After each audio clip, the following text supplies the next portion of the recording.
This video gives a quick overview of the Transitions project and a look at the initial findings. It involves students and staff from the university. The staff are from the Foundation Centre, the Career Centre and the Learning Technologies team. 4 students and a video expert were employed to create and capture materials. Staff and students also acted as review and advisory boards. The idea came from the Foundation Centre, who created a website to support their incoming students. At the same time, across the sector, there was an increasing awareness of the importance of making students feel part of an academic community.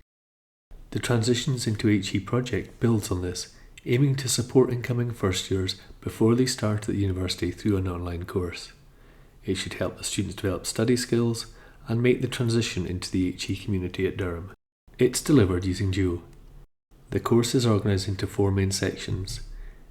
Each contains carefully structured content, videos, discussion boards and online materials to work through. The course also exposes students to the concept of digital literacy, exploring their preferences and the way technologies can be used to enhance an individual's learning and research. There's a range of custom interactive materials to explore. These were developed by the students and cover topics such as the positive use of social media, time management, and effective learning.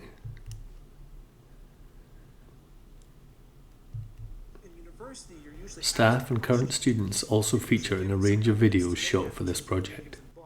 The layout has been optimised for mobile delivery. Basic content, discussion boards, and the online activities are all accessible using phones and tablets.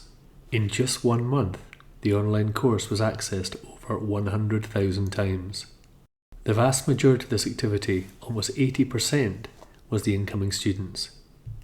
A few interested staff also had a look.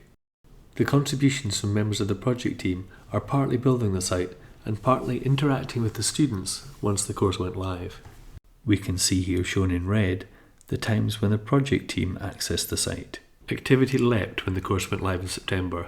You can see from the student access in blue that the site was heavily used, even at weekends. A total of 838 students enrolled from departments who'd volunteered for the pilot. 88 of these were from the Arts and Humanities, 567 from Sciences, and 183 from Social Sciences and Health. So in our pilot, the number of people in each faculty doesn't quite match that across the university as a whole.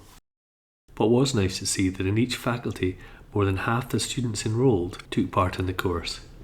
And overall, 65% of the students on the course made use of it before arriving at university. We can see it's heavily skewed by the science departments who took part in the pilot, although there were also departments from Social Sciences and Health and from Arts and Humanities. There are a few differences in the participation rates for each department. In each case, these increased the longer the project went on. As this map shows, the course was accessed from many locations across the globe, but before we get too carried away, the vast majority of hits were from students in the United Kingdom. These figures show the number of pages and the length of time a student spent on average working through the Transitions project materials on Duo. If you compare those with the figures on the right showing average Duo use, we can see that students are doing more pages on the online course and spending longer working on it than they do once they arrive at Durham, where the teaching is a blend of face-to-face and online. Most people chose to use a desktop machine or a laptop to access it, and looking at the spread of users of the mobile app, it was fairly even across all the departments in the trial. 4 key areas were explored in the course, and we can see that it matches the order they were delivered in. So students spent the most time in the first area preparing for academic study and gradually less time in the other 3.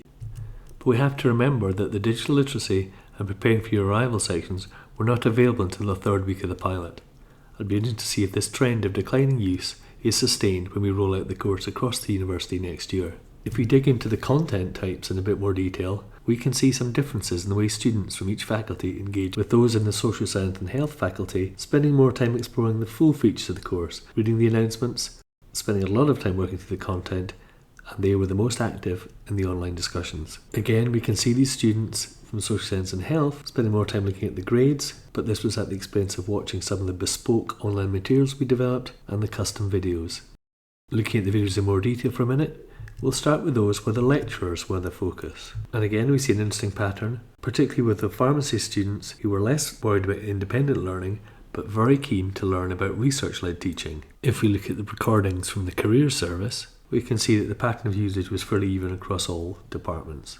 But if we look at the videos featuring students, we can see a different pattern. Some students are watching a lot of videos discussing what will happen when they arrive at Durham, and others are more concerned about the differences between school and university. Some are focusing very much on the social life, what that will be like at university, and others on trying to maintain a good work-life balance.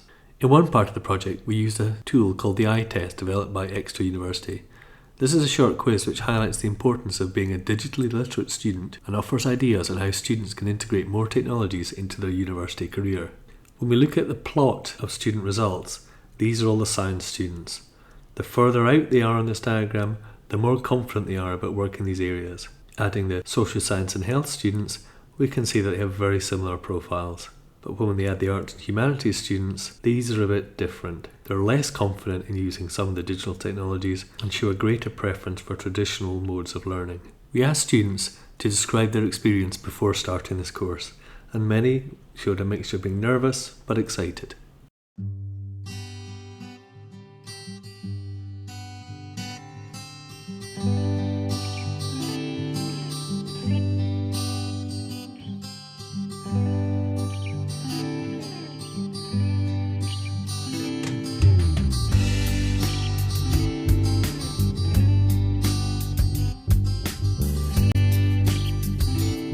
When we asked them to describe how they felt after completing the course, the results were much more positive.